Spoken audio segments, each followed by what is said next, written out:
This is the new Plymouth Cricket. This Chrysler-designed and built subcompact has been proven by several million miles of exhaustive road tests under a wide range of climatic conditions. But let's acquaint you with the vital statistics. Of the car, that is. Wheelbase is 98 inches, overall length 162, front and rear track 51 inches, and Cricket weighs in at just under a ton. The power plant is a 4-cylinder overhead valve water-cooled engine. Displacement is a shade over 91 cubic inches. Horsepower is 70 at 5,200 RPM. The compression ratio is 8-to-1, and this little mill runs like a watch on regular grade gasoline. Now, hold it. If George seems to be throwing information at you a bit fast, it's because we want to give you all the feature and service information we can in the time available. So hang on to your seats while George and I take turns discussing the anatomy, care, and feeding of a Cricket. Very short push rods are made possible by the camshaft location high in the block. This design contributes to quiet valve train operation. The deep-skirted block with its 5 main bearings is extremely rigid, and the flat mating surface of pan and block provides a good oil seal. Valve faces and valve seats are both ground to a 45-degree angle. No interference or undergrind like our domestic engines. Exhaust and intake valve guides are reamed to the same diameter, but the exhaust valve stems are 1/1000th smaller than intake to provide extra hot engine clearance. Incidentally, exhaust valve seat inserts are available for service. Adjust the valves in the firing order sequence, engine not running, and you adjust them either completely cold or completely hot. It's very important to re-torque the head bolts and the manifold after new engine run-in and then readjust valve tappets. The pistons are fitted with full floating piston pins. If you ever re-ring one of these engines, don't wipe the protective coating from the new service rings. This special coating is essential to correct break-in of the new rings. The oil pump is a lot like the one used on our 318 engine. Since the pump and distributor drive gear is on the pump shaft, you must re-time the pump gear any time you remove a pump or pull a camshaft. The engine lubrication system has a full-flow oil filter. Engine oil and filter must be changed every 5,000 miles or every 6 months. On the subject of oil, it's normal for a new engine to use some oil until the full chrome rings are completely seated. So caution the owner to have the oil level checked every time he stops for gas. Now for the cooling system. The ball bearing water pump is serviced only as a complete assembly. Whenever you replace or reinstall a water pump, be sure and use the correct new gasket to ensure the right clearance between the pump impeller and the timing case. Another thing, if you drain the coolant, drain the block completely. If the block is partially drained so the pump seal is part wet and part dry, it will ruin the seal and cause it to leak. A 2-stage thermostat is used. When the engine is cold, the upper valve closes off flow to the radiator, and the lower valve is open, allowing circulation through the heater hoses. If the heater is turned off, flow is through the bypass between heater inlet and outlet hoses. When the engine warms up, the upper thermostat valve opens, allowing coolant to circulate through the radiator. The lower valve also remains open to provide coolant flow through the heater hoses. Under severely hot operating conditions, the upper valve opens all the way, and the lower valve shuts off flow to the heater. Full flow through the radiator core ensures maximum cooling when needed. Anything you want to add, George? Just one caution, Tech.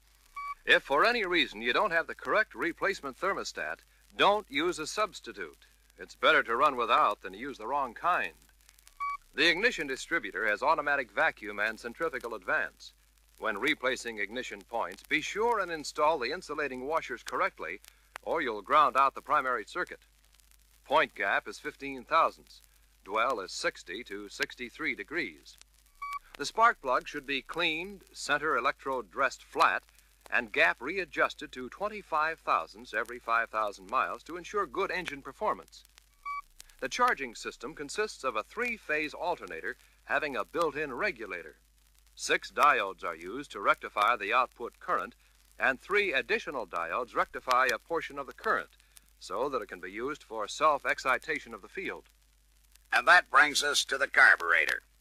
The carburetor is called a constant depression type, but that doesn't mean it has anything to do with hard times. Here's what you'll find inside this little gem. A needle suspended in a fixed jet controls fuel flow requirements for all speeds from idle to full throttle. It works something like a metering rod. A piston-type air valve controls air flow, and the throttle valve controls mixture flow. As the throttle valve is opened, both the air valve and the fuel needle are pulled upward. This automatically lets more air and more fuel flow in the correct ratio for the amount of throttle opening. A detailed explanation of exactly how the carburetor works is a bit more than we can cover in this film. So read the details in the reference book and service manual. However, George will try and clear up some of the more obvious questions you probably have at this point. The air valve is attached to a diaphragm. The space above the diaphragm is called a depression chamber. Through a system of passages, the throttle valve controls the vacuum or low pressure applied to the upper side of the diaphragm and the air pressure applied to its underside. As a result, the diaphragm, air valve, and fuel needle are balanced or suspended between vacuum on the one side and air pressure on the other. The entire assembly sort of floats on air to maintain the correct air-fuel ratio. To prevent surging, a small piston operating in an oil-filled cylinder works something like a shock absorber or damper to ensure smooth operation of the air valve when the throttle is opened quickly. Enrichment for starting is provided by a disc valve. Metering holes of the valve control the flow of fuel from the float chamber to the mixing chamber. But that's all the time we have for engine, so let's tackle suspension highlights. The upper part of the front suspension consists of a coil spring and a strut assembly. The lower end of the strut is attached to the steering knuckle. A ball joint is used to attach the steering knuckle assembly to the lower control arm. With this suspension, there is no upper control arm, and there are no caster, camber, or steering axis adjustments. The only adjustment provided is for toe. This cutaway view of the strut assembly shows the built-in shock absorber. Service parts are available for rebuilding the shock absorber. However, if you rebuild one shock, you may have to refill the other with the same type and viscosity oil so that control will be the same on both sides of the car. The rack and pinion type steering gear provides excellent control and easy steering. There are only 2 adjustments, the rack damper shims and the pinion bearing preload shims.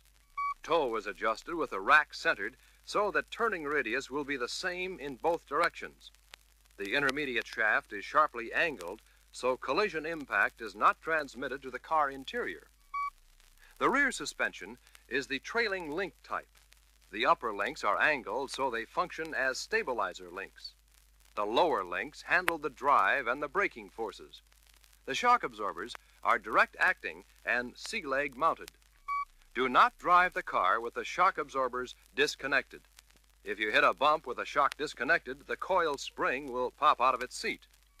The handbrake rod operates the automatic adjusters of the drum-type rear brakes. Be sure the owner understands he must apply the handbrake periodically to maintain brake adjustment. At the front of the car, the disc brakes are the 2-piston fixed caliper type. Before you tackle a job on these brakes, be sure and read the instructions in your service manual. The tandem master cylinder has a transparent reservoir, so you don't have to take anything off to check fluid level. As you probably know, vacuum-operated power brakes are standard. The fully synchronized 4-speed manual transmission is also standard. The 3-speed automatic transmission with console shift is optional. We've given you an Imperial gallon of cricket highlights in a pint-sized package. So, rethread the film and take a second silent look at all the features we've been talking about. Read all the labels and captions. Take your own sweet time in studying each picture, and you'll find that you've learned a lot about cricket.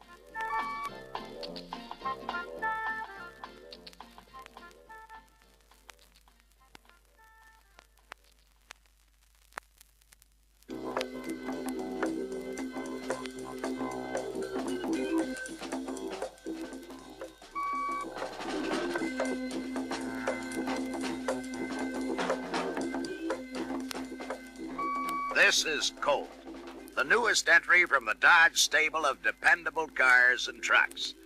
Colt is every inch a thoroughbred, from its dual headlights to the tip of its tailpipe.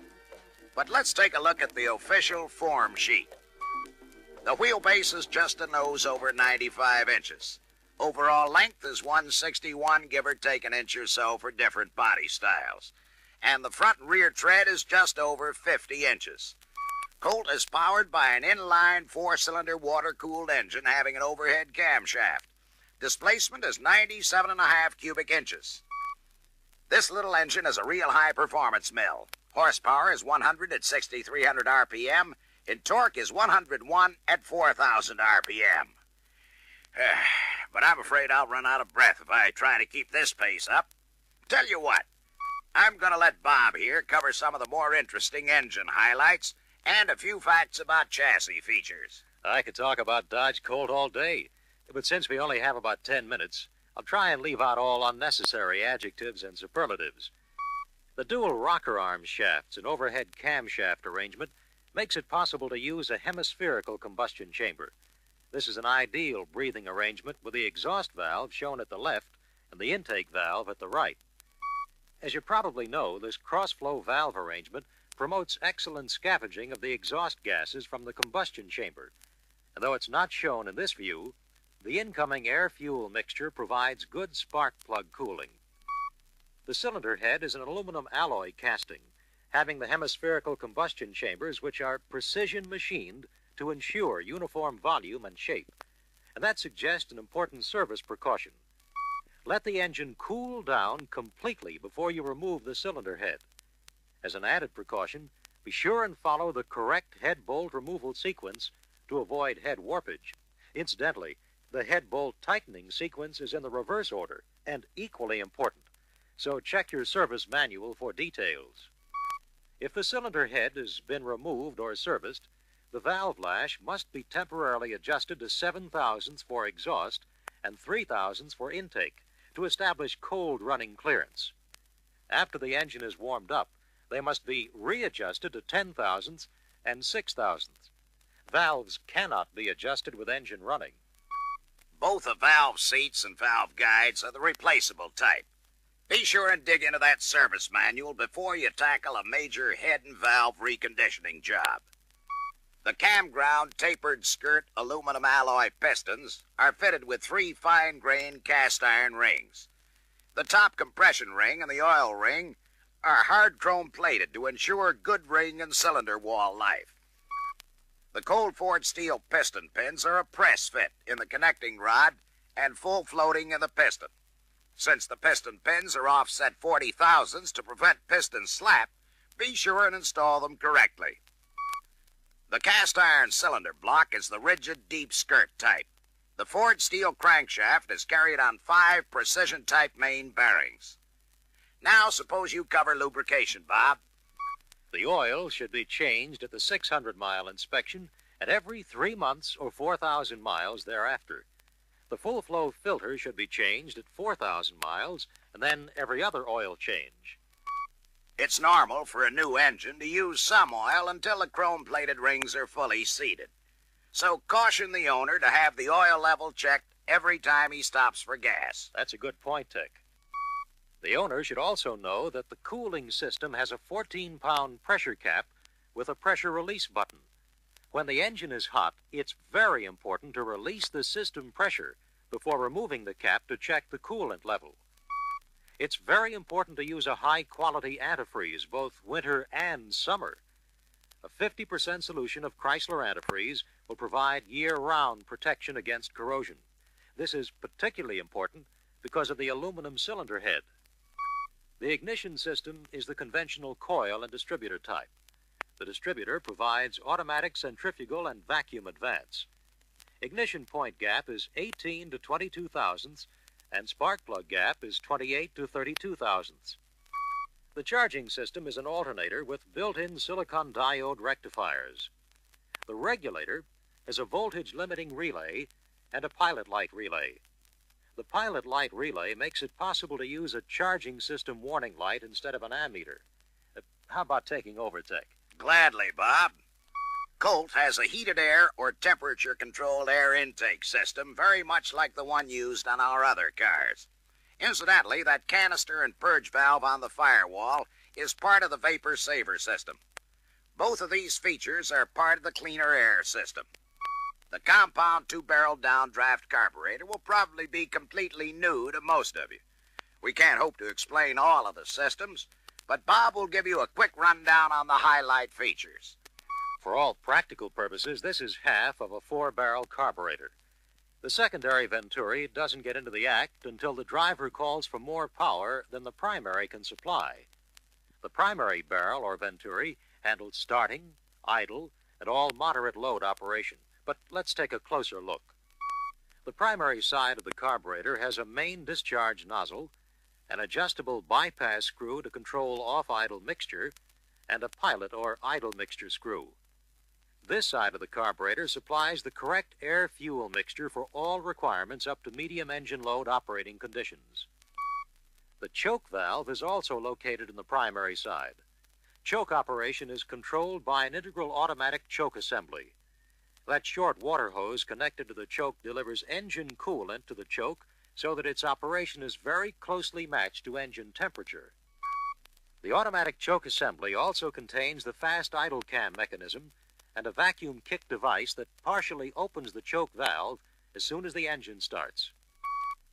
The secondary side of the carburetor also has a main discharge nozzle.